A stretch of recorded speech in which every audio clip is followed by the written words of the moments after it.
Coventry City Football Club had 7 years with previous successor Mark Robins. He brought the club zero to hero with a stable position in the Championship, so much that they were one win away from a Premier League return. Doug King, the chairman, thought a restructure was needed in the summer, which led to a very unpopular decision made from the fans as they reacted to the sacking of a well-respected manager, Mark Robins. And we all know by now that Frank Lampard replaces Robins, but realistically, is this the right fit for the club? Let's discuss it. And we'll do that with EFL expert Gabriel Sutton on the channel today. Welcome, Gab. Hi, Rob. Good to be on. Thanks for having me. Really good to have you. Yeah. Thank you so much for coming on. It's good to have your knowledge with this. First of all, what's your take on Coventry City Football Club from what you've seen? Been in the Championship for 5 seasons now. Is this good enough for Coventry, or should we be seeing this side fighting in the Premier League right now? I think in terms of what they've achieved, I think it certainly is good enough. When you look at where the position the club was in about 8 years ago, it was sort of on its knees, and everyone was kind of worried about the future of the football club. And Mark Robins has certainly turned that around. I think I'm a little bit wary of owner Doug King, because I feel as if there's an ego element whereby I think he likes the idea of him working with an English football or world football legend in Frank Lampard, and the kind of the glamour that comes with it. And I think that to some extent he's put his personal sort of whims over the desires of the fan base, and I think that that's questionable from an ownership point of view, because as a leader of a football club, your duty of care has to be to the fans, to the Sky Blue Army, and I question whether Doug King has done that. I can see how there might be an attraction to players in terms of, most young players will have grown up watching Frank Lampard, so I can see how there's an appeal from that point of view. But I also feel like, I'm not sure. I'm not sure that it was the right call, because I think when you've got somebody like Mark Robins, especially the way it was handled, because this wasn't a decision that was made in the summer when fans had lots of time to kind of process the news. It was made sort of in season, and I think it was questionable handling of that from King.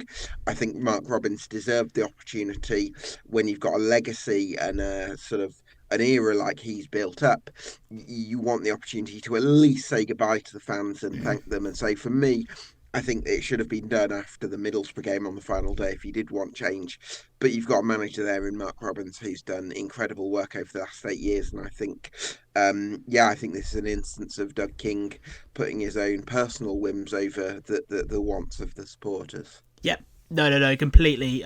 What you've touched on there is brilliant, because, like you said, there's so much that Mark has done for the club. I mean, when Doug King acquired this club in 2023, it's a pretty good project to have. I mean, it's still a good project to have now, but is that so much down to Mark's work at the club rather than previous ownership, Sisu? Because Sisu didn't really leave this club in a good kind of place. What I'm basically getting at is what Mark had to do under the kind of ownership under Sisu. Has he obviously done a good job, and is that down to Coventry being a good project for Doug King, all down to pretty much Mark Robins? Well, I think there's an extent to which the lack of structure at Zizou almost favoured Mark Robins in a way. Not that Zizou weren't bad owners for Coventry City in lots of ways, but the sort of advantage would be that they gave Mark Robins the space to kind of get on with the footballing operations. He had a good CEO to work with in that time, which certainly helped, but really the footballing side was all down to Mark, and he sort of oversaw the project a little bit like, dare I say, a director of football, and a lot of the coaching stuff was actually done by Adi Vivash, who I think was a really significant loss in the summer. And I think that way of operating really worked for Mark Robins. And I think that the way Doug King wants to move forward is possibly more with a sporting director head coach model. and he certainly wanted more of a kind of glamour name at the club. But I would have actually, sometimes you can come into a club and say we want to work this way, and I Mm, do understand that. But also on the other hand, I think that when you've got a way of working that's already doing the business for you, why reinvent the wheel? Why not just give the manager that you've already got in place the tools to crack on and give them what they need? And I also feel like Doug King, he's kind of operated with this taken a lot of footballing control yeah. without really having much of a football background. I mean, I think he's admitted himself that up until a couple of years ago, he wasn't even that interested in football. And this Mm, is somebody who's making the big footballing decisions. It doesn't quite feel right. So, listen, Coventry have had a good start under Frank Lampard. I hope that, the supporters' issues with Doug King and um, the way the Robin sacking was handled doesn't get in the way of the support for Frank yeah. Lampard, and I don't think it will, because I think the response has been positive, to the Sky Blue Army's credit. But I also think that I'm just not quite sure about Yeah. Doug King in terms of whether he's the right owner to lead Coventry City forward. Yeah, it is interesting because, like you said in the first question I asked, it does somewhat feel like a bit of an ego thing, and there is a kind of element of is Doug actually knowing what to do here as a footballer, because there's news on him bringing in a new sporting director at the club. So would you kind of, in your own point of view, would you say that Coventry fans, well, sorry, Coventry aren't in the best of hands under an owner like Doug King, or is he doing all the right things as such? Because he's got this model that he thought of and implemented in Yeah. the summer, and it felt it from what I've seen, and apparently this is what Doug has said. There's it was always going to be that Mark was going to go. It was just a matter of time, and obviously they made the decision to pull the plug quite early. Like you said, they could have done that in the final day of the season this season, but they've pulled the plug quite early on that, and now he's making things happen quite quick. Lampard's in, and the sporting director is now in search for is. Are they doing all the right things, or is this quite rushed? And is are they under good ownership under Doug King? Is basically what I'm asking. Well, I think Doug King has some good ideas. I think the idea of having building a young squad with lots of high potential assets, in principle, I agree with, because if you've not got parachute payments, you don't. It's difficult to buy the best players. So if you can Yeah, develop the best players and sell them on and reinvest, that can be an effective model. I personally believe that you need a little bit of a balance where you have some experienced players if you want to be successful. And I think that might have been where part of where Mark Robbins and Doug King fell out, in that Mark Robbins possibly wanted one or two more experienced heads.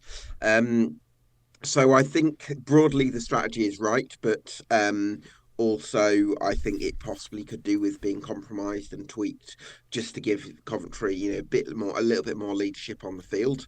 mm, So is Doug King a good owner? I personally would say he's better than the previous owners, yeah. and I think he's done some good things, but I'm still not sure about him in terms of whether he really honours his duty of care to the fan base. Yeah, no, definitely. I guess it's the case of time will tell. Because like he's only acquired the club last year, and it feels like they are in a bit of a transitional period at the moment. The spotlight now is on Frank Lampard. He's going to be Coventry's new manager, and so far it's 2 wins, 1 draw, and 1 defeat for Frank. What's your kind of take on him as a manager? Frank as a manager, I think his record is okay. Mm, Derby into the top 6, Chelsea into the top 4, kept Everton up. These are things that these aren't incredible achievements, but nor are they achievements that you'd completely disregard either. And then he has also had some stints where they're a little bit far off, like his second season at Everton, like uh, return to Chelsea, possibly second season at Chelsea as well, where you'd maybe question it a little bit more. I get this feeling with some coaches who have worked their way into coaching from starting at 16, or didn't really have a playing career. Like, for instance, Danny Rowe, who's linked with the Southampton job, or Mm. um, excuse me, Ruben Selles, who is getting who's got the whole job. These are coaches who've started coaching at a really young age, and actually, in some ways, they've got a massive head start on somebody like Frank Lampard. Whereas I'm a little bit wary of managers that had this amazing, glittering, high-profile managerial career, and then they get fast-tracked into the big jobs, because I don't know that they're going to have the coaching acumen to match what other coaches maybe have. And that's maybe my concern with Frank Lampard. And I also question, to some extent, I know Frank Lampard is clearly a very passionate person about the game, and he's clearly a very intelligent man. I don't necessarily know that Frank Lampard is somebody who's going to make research and football and planning and preparation his absolute life. Mm. I think that he's somebody who likes an element of the London lifestyle, sort of running bars, and sort of dressing up in fancy West London and living, eating out at Yeah. fancy restaurants. And that, I think there's part of him that wants that side of things, and also having a bit of a family life and being with his wife and children. Mm. But also he feels like, oh, I want a bit of the drama of management. That's my outsider's perception of Frank Lampard, and that might be completely wrong, but that's how I perceive him based on certain things that he said on podcasts and stuff like that. And whereas I look at other managers like Carlos Corberán, for instance, West Bromwich Albion manager, I look at him and I make the presumption that he just lives and breathes football, and he puts everything, all of his waking hours into the job. And I feel like to some extent, you kind of have to do that because it's just such a demanding job. So yeah, I can see, Frank Lampard's career, his record's respectable. He's clearly very passionate, clearly very intelligent, but I'm not sure he's quite got the coaching acumen of other people in the Championship. Yeah. No, it's all good points. Yeah, because I think I definitely echo some of that without a doubt. I mean, I remember him at Derby, like obviously playoff final against Villa, a very high energy team, a very good team at Derby, very good for the Championship in particular. From what I saw as well at the time, I thought he knew who to bring on sub-wise on, like substitutions. So he had a knowledge and clearly knew his team well.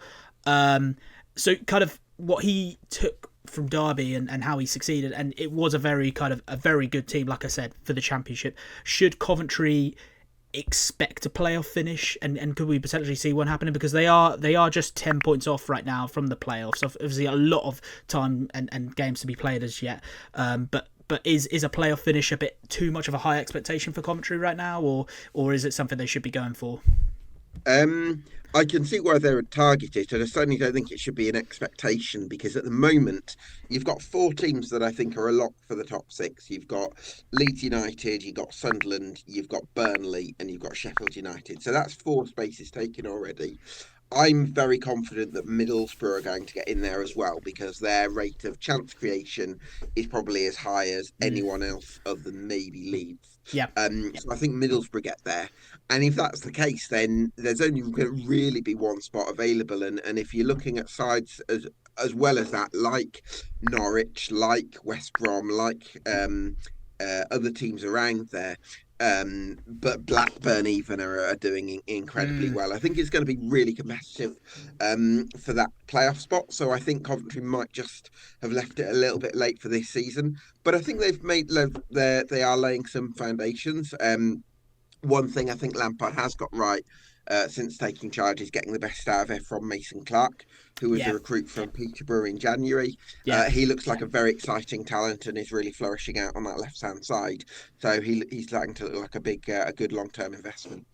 Yeah, no, definitely. I mean, that was going to be something I was just going to touch up on my next question. Particularly Mason Clark as an example I was going to use. I really liked him at his time at Peterborough. I felt he deserved this Championship side. And just kind of this next question, focusing on Frank now as a coach. Obviously, you said he kind of, or you feel in your own perspective, he is someone who probably prefers these kind of bigger city teams, the teams in particularly in London as such, that kind of lifestyle that suits him with his own personality. Would you, however, say that Coventry is a good test for him, given the players they have and how much he can develop them? In terms of, like two other younger players who come to mind, like Marco Roos and Ryan Howley. I think they're both just 19 years of age. Heaps of kind of years ahead of them as of yet to find their peak as a footballing player. And obviously, like we touched up on Mason Clark, there's a lot of players there in that Coventry team that Frank can really have a test of developing. Like one during his time at Chelsea and Derby, Mason Mount. I feel Frank was a huge part of his own development. Mason Mount, to the player he is today. Okay, I know we don't see the minutes in shine a light at Man United as such, but is Coventry a good test for him as a coach in terms of the players he has, the assets he has there to develop? Yeah, I think it's a good opportunity for anyone in that perspective because of the talent at Coventry, and I think they're building certainly an exciting squad. Yeah, I think it's going to be a really interesting test of his coaching nice. And listen, it's up to me. I've questioned Lampard on certain areas, but it's up to him to kind of change that narrative. And if he can produce a team that looks really well coached with some really innovative ideas and develop some of these talents that we've spoken about, then of course the narrative changes. No, yeah. Getting back to with his time at Derby, like I said earlier, there's definitely a difference in quality in terms of like who Derby had at the time. Particularly like three loanees that come to mind. Mason Mount, Harry Wilson, Fikayo Tomori in that 18-19 side. Is Coventry a bigger test compared to Derby in terms of who Lampard had at Derby in terms of the players and that?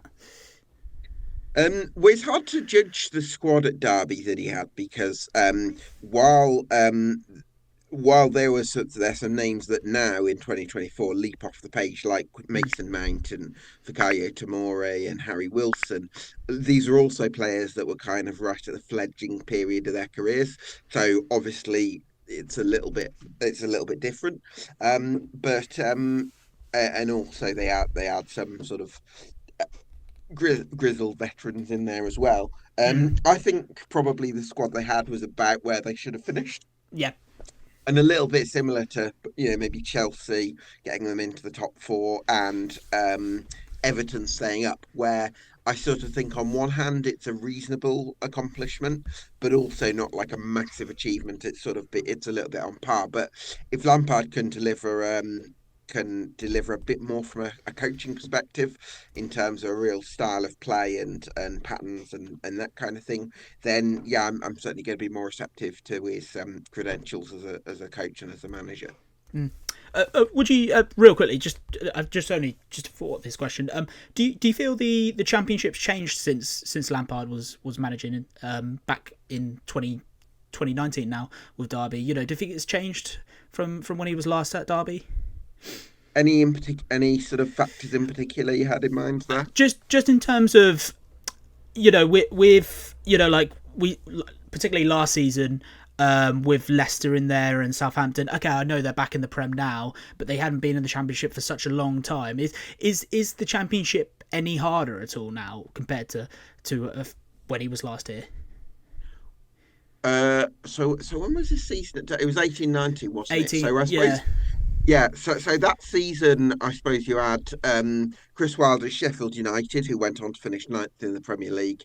You had Marcelo Bielsa's Leeds, who didn't even get into the automatics that season, and Daniel Farke's Norwich, who were a great side. You had Villa with Jack Grealish. So I suppose from that point of view, West Brom even as well, a club with parachute payments. So I think it was it was one of the seasons that I would remember as being very competitive in terms of the Championship. I think this season can be similar to that actually, because I think there's lots of teams up there that I like for different reasons. Burnley probably more so for the kind of the solidity that they've got and the sheer number of clean sheets. Leeds for their sort of dominant home form. Sheffield United for players like Gus Harmer, and that connection that Chris Wilder has with the fan base, and then Sunderland for the prodigious talents that they've got, like Joe Bellingham and Chris Rigg. So yeah, I think it's going to be really competitive in the Championship this season, and yeah, probably a similar level of quality. Yeah, no, without a doubt. And kind of just ending the video as such now with my final question. With what we've said, the two of us today, and okay, yeah, it is still early days in terms of what we've seen from Lampard at Coventry. I think this is still his first month in charge, as such. But in your own personal opinion, will Frank Lampard succeed at Coventry as a manager, or is this very much a short term thing? Like kind of getting a prediction as such here. Oh, now you're asking the big questions, Rob. I've got to keeping me honest there. What? Oh God, what a question. Okay. It's probably too early to tell, but yeah. Give me. Without doubt. I'll give you two answers and try and come to a consensus, like a bit like a politician, really. So I think really talented squad at Coventry City. I think Frank Lampard, he's a person in football that young players are going to love playing for. There's a real romanticism to playing for Frank Lampard, and I think there's a glamour to that's going to be really attractive in terms of getting the best young talents, possibly on loan from Chelsea, and I think that there is going to be a real attraction and a real draw there. And part of me really does like the project that Coventry City have in terms of investing in top permanent assets as well. I mentioned loans there, but they didn't actually use loans in the summer. They invested in permanent players that can grow with the club over a long period, and they can sell on.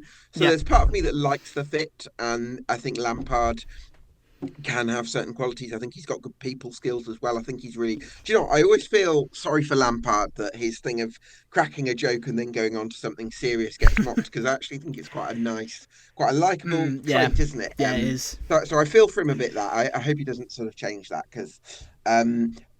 So there's that. I kind of like. Part of me likes the project. Part of me's looking at Lampard a little bit more cynically, because there is a cynical part of me, and sort of thinks you've just been fast tracked into these massive positions before we've really seen how good you are from a coaching perspective, because there's other coaches who have got to do a lot more to get anywhere near the sort of jobs that Lampard has got. And so there's part of me that kind of judges, that kind of holds that against him, maybe. And that's where I have certain doubts about how good Lampard really is as a coach. So there's two schools of thought there. To give you an answer, the answer is I don't know. I think there's other coaches who I think are going to be who I'm more confident in than Lampard. Yeah. So I think that would probably be my answer, but I'm also open to the possibility that Frank might prove me wrong. Yeah, no, without doubt, and yeah, like it is just the classic case of time will tell. What do you think, Rob? What's your opinion? I'd love to hear what you think. Yeah, I do think this is a real good kind of stepping ground for Frank. I think this is a good project for him to work on. I do think it's down to how much patience, because like you said, I do think there's this new kind of side of knowledge and that Duck King has to adapt and take on, as a new footballing owner, only had a year here. So I think it's down to how much patience he is going to give Frank. I feel that's something football owners do lack on, but I do know and realise that it's a very fast, quick wit industry as such. Like if plan A didn't work, let's quickly move on to plan B. Who are we going to get in next as such?